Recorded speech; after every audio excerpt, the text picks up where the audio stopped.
Olá a todos, neste vídeo iremos falar sobre o conjunto dos números racionais e iremos fazer alguns exercícios de aplicação. Ora bem, relativamente ao conjunto dos números racionais, tal como os anteriores, o conjunto dos números inteiros e o conjunto dos números naturais, é denominado por uma letra maiúscula, neste caso é o Q, que tem aqui uma barrinha ao lado para o diferenciar da letra Q maiúscula.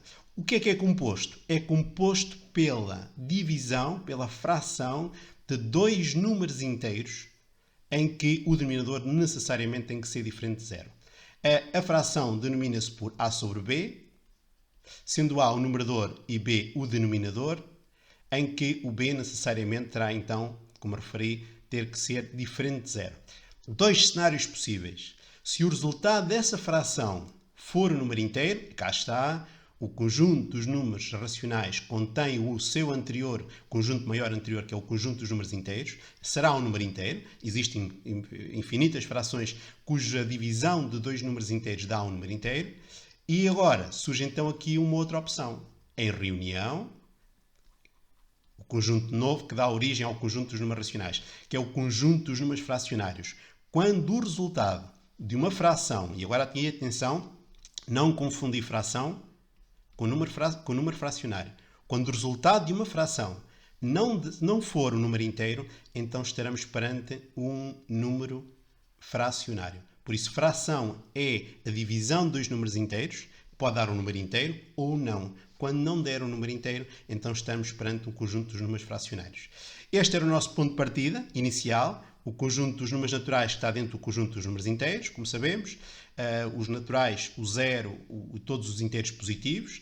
Se juntarmos os inteiros negativos, aqui a azul, então estes dois grupos juntos dão o conjunto dos inteiros positivos com os inteiros negativos e ali inteiros positivos com o zero, inteiros negativos dá o conjunto dos números inteiros. E agora, se juntarmos o conjunto dos números fracionários, que serão aquelas frações cujo resultado não dá um número inteiro, tá, como estão aqui dois exemplos, menos 2 oitavos, 5 sétimos, etc, etc, etc. Então estamos perante o conjunto dos números racionais, que ao juntar os números inteiros aos números fracionários, ficamos aqui com este conjunto maior, conjunto dos números racionais.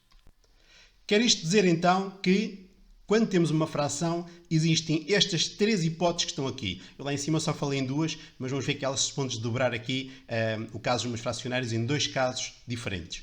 Se o resultado da fração der um número inteiro, existem infinitas frações que dão um número inteiro, então estaremos perante uma fração que dá um resultado de um número inteiro, estamos perante o conjunto dos números inteiros. O exemplo aqui apresentado à esquerda. Se o resultado da fração não der um número inteiro, já estamos a falar no conjunto dos números fracionários. E aqui aparece uma coisa maravilhosa. Dois casos distintos. O resultado de uma fração pode dar uma dízima e ter um conjunto finito de casas decimais. Uma casa decimal, duas, 3, etc, etc. Se conseguirmos identificar o número de casas decimais que tem, então diremos que estamos perante uma dízima finita. Se a dízima não for finita, se for infinita, preenche o monitor da tua máquina a calcular com infinitas casas decimais, agora acontece aqui uma coisa maravilhosa. As dízimas são infinitas, mas são, no caso da divisão dos números inteiros, que estamos a falar em números fracionários, dá sempre uma dízima infinita periódica.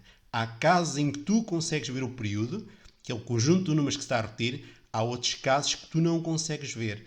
Aí vai-se impor o conhecimento. E o conhecimento é, se resulta a divisão dos números inteiros, se preenche o monitor com infinitas casas decimais, é infinita, mesmo que eu não consiga ver o período na minha máquina a calcular, ela tem período de certeza, um conjunto de números que se está a repetir. Um caso em que tu consegues ver na tua máquina, facilmente, 1/3, 0,333333, é o 3 que se está a repetir, coloca-se entre parênteses, que é o período. Em algumas máquinas mais recentes já colocam com indicação de que é o período. O que acontece na máquina é isto. Nesse conjunto de máquinas mais recentes, não coloca os parênteses, coloca no período um tracinho por cima. Um tracinho pelo número ou o conjunto de números que se está a repetir. 13 sobre 12, 1,08 e o 3 começa a repetir.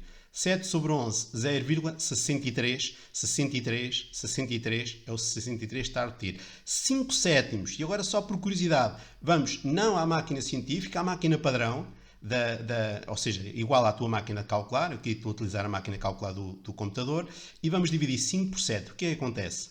Na tua máquina também conseguirás ver que, olha aqui, 714 285, 714 285, 714 2... Ah, está aqui um 3. O que é que se passou aqui? Uma coisa muito simples. E a tua máquina, muitas das máquinas de trás também acontece o mesmo. A máquina faz um arredondamento. Okay? Era o 2, a seguir vinha um 8, então ela reconhece que é um número superior a 5 e ela faz aqui um arredondamento. Se for o 8 sobre 23, o que é que nos vai acontecer? Ou seja, aquele seria o período 714, 285. Vamos pôr aqui o 8 sobre 23. O que é que acontece? Não se consegue ver período nenhum. 3, 4, 7, 8, 2, 6, 0. Não está aqui nada a repetir. Não conseguirás fazer isso na tua máquina. A tentação, e até em exercícios de provas finais de 9º ano, acontece isto. O que se impõe é o conhecimento. Eu não consigo ver o período, mas eu sei que este número tem um conjunto de números que está a repetir, que é o período. Olha aqui o que eu vou fazer. Vou mudar para científica e vou colocar aqui, só dá para fazer no computador, na tua máquina provavelmente não tem tantas casas decimais. Olha o que acontece a partir daqui. 3, 4, 7, a partir daqui. 3, 4, 7, 8, 2, 6, 0, cá está. Como a máquina científica do computador dá mais casas decimais, aqui conseguimos ver. Com um outro número de denominador superior, se calhar não, de certeza que a máquina científica do computador também não consegue dar o período, e aí nesse caso o que é que temos que fazer? Uma coisa muito simples, assumir o conhecimento. O conhecimento tem sempre período, mesmo que eu não consiga ver. Ora bem, um primeiro exercício, completa com os sinais pertence, não pertence, está contido, não está contido, de modo a obter afirmações verdadeiras. Menos 5, número natural, então quer dizer que...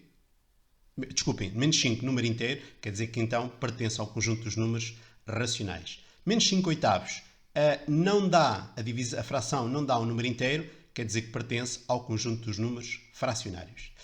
Menos 13 sobre 4 dá menos 3,25, não é um número inteiro, quer dizer que não pertence. E finalmente, 20 sobre 5 dá 4, quer dizer que pertence ao conjunto dos números naturais. Aqui estas 4 linhas seria para utilizar o pertence e não pertence, porque estamos perante um número em comparação com um conjunto. Aqui deste lado será o que está contido ou não está contido, porque estamos a falar de dois conjuntos. Todos os números que estão aqui são ou inteiros ou números fracionários negativos. Quer dizer que estão todos contidos no conjunto dos números racionais negativos. Porque ele contém todos que são racionais negativos, que é o que acontece aqui nestes 3 casos. Nestes dois, são claramente 2 números fracionários, mas 18 dividido por 9 é uma fração que dá um número inteiro. Então quer dizer que há aqui um elemento que está a falhar, quer dizer que não está contido entre o conjunto dos números fracionários. Os inteiros, obviamente, estão contidos entre o conjunto dos números racionais. Os naturais, que só têm números positivos, não podemos dizer que eles estejam contidos dentro do conjunto dos números racionais negativos.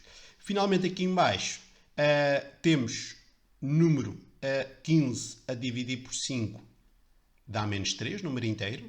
Menos 4, número inteiro, mas o 13 terços não é um número inteiro, então este conjunto não está contido no conjunto dos números inteiros. Um segundo exercício, considera o conjunto A. Dos elementos do conjunto A, indica-os que, e temos aqui respectivas questões. Primeira coisa a fazer, ir às frações e ver o resultado de cada uma das frações. 23 sobre 13, dízima infinita, periódica. 7 sobre 23, preenche-nos um monitor com casas decimais, infinita, periódica. 25 sobre 16, dízima finita, tem 4 casas decimais. 312 sobre 52, dá menos 6, número inteiro. A partir daqui, indica os que são números naturais, o 0 e o 12. Inteiros negativos, temos apenas ali o menos 6, 312 sobre 52. Quando juntamos os inteiros negativos com os naturais, estamos perante o conjunto dos números inteiros. Números fracionários, todos os restantes, o menos 4,3, que vem da fração 43 sobre 10, o 25 sobre 16, que são dízimas finitas, tem um número finito de casas decimais. Juntamos então o 23 sobre 13 e o 7 sobre 23, que são números dízimas infinitas periódicas. Cá está, na linha E, os dois identificados. Juntamos os inteiros, os números fracionários, e temos então o conjunto dos números racionais, que é a resposta à pergunta seguinte. Qual é o conjunto dos números racionais? São todos. E é tudo. Até um próximo vídeo.